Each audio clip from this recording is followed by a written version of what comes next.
গোপালগঞ্জে ১৪৪ ধারা কারফিউ দিয়েছে আর কি। দিয়ে কি লাভ হয়েছে? কারফিউ কেউ মানতেছে না, যে যার মতো চলতেছে। তাহলে এটা আমাদের দেশ চালাতে যে বড় ব্যর্থ, এটা তার বড় প্রমাণ যে কারফিউ মানতেছে না গোপালগঞ্জে। এখন কথা হলো, এই যে দেশে একটা যুদ্ধ শুরু করলো, এটা কিন্তু কারা করছে? এটা হাসানাত এবং সার্জিস, মানে এনসিপি যারা আছে এরা করছে। কারণ হলো, বলেন তো, হাসানাত সার্জিসকে গোপালগঞ্জে কেন যেতে হবে? সেখানে কেন সেনাবাহিনী পাঠাতো যারা দোষী তাদের ধরতো? এদেরকে কেন এই মুহূর্তে যাইতে হবে? এবং শুনলাম গোপালগঞ্জে নাকি ওর টিভিতে যে দেখাচ্ছে 4 জন নিহত হয়েছে, এটাও নাকি সঠিক নয়, নিহত হয়েছে 7 জন। অনেকের মতে 13 জন, অনেকের মতে 7 জন। এবং শেখ হাসিনার যে একটা ফোন আলাপ ফাঁস হয়েছে আপনারা দেখেছেন, সেখানে দাবি করছে 7 জন আর টিভিতে দেখাচ্ছে 4 জন। ভাই, বাংলাদেশ কোন দেশে বসবাস করলাম? মানুষ মরলেও তার সঠিক গণনা থাকে না। আর মানুষ এখন মরা হলো পান্তা ভাত, বুঝতে পারছেন? আমার কথা হলো, যদি কোনো ব্যক্তি দোষী হয়, অপরাধের সাথে জড়িয়ে পড়ে, সেই যেই দলেরই হোক না কেন, আপনারা তাকে ধরুন, তাকে বিচার করুন।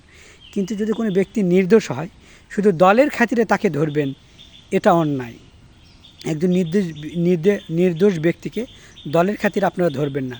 যদি এরকম প্রমাণ থাকে যে সে দোষী, তাহলে তাকে ধরুন। কিন্তু দল কেউ করলে বলেই সেই দল নামক আখ্যা দিয়ে আপনি তাকে মারবেন, পিটবেন, এটা অন্যায়, চরম অন্যায়। কারণ বাংলাদেশের মত, আমি কাকে সাপোর্ট করব না করব এটা একান্ত আমার বিষয়। আমার মত আপনার মত এক নাও হতে পারে।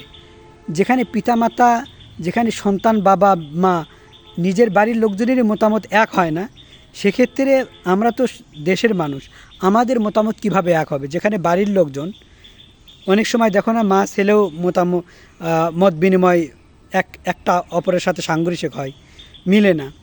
বাবার সাথে ছেলের মতামত অনেক সময় মিলে না। তাহলে তুমি তো দেশের জনগণ, তাহলে তোমার সাথে মিলবে? মত নাও মিলতে পারে। তার মানে এই নয় যে এটাকে কেন্দ্র করে আপনি মারবেন, পিটবেন, মানুষের অবস্থা খারাপ করে দিবেন। এই যে গোপালগঞ্জে আপনারা গিয়ে জিতলেন না, ফিরে আসলেন, তাহলে বলেন তো, এখন যদি সারা দেশের লোকজন জেগে ওঠে, তখন আপনি কি করবেন? অনেকে বলবেন, গোপালগঞ্জ কি দেশের বাইরে, অন্য কোথাও যেতে পারবে না? অফকোর্স যেতে পারবে।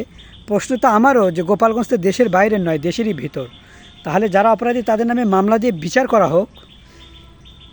এই যে আপনারা গেলেন, যাওয়ার পর বাঘের মতো গর্জন করে গেলেন, যাওয়ার পর বিড়ালের মতো হয়ে আসলেন, বলেন তো, এটা কি খুব খারাপ দেখালো না? আপনারা যে পুলিশের সাজোয়ানে করে আপনাদেরকে নিয়ে আসা হলো, যে দৃশ্যটা আমরা দেখতে পেয়েছি, এটাও জন্য একটা খারাপ।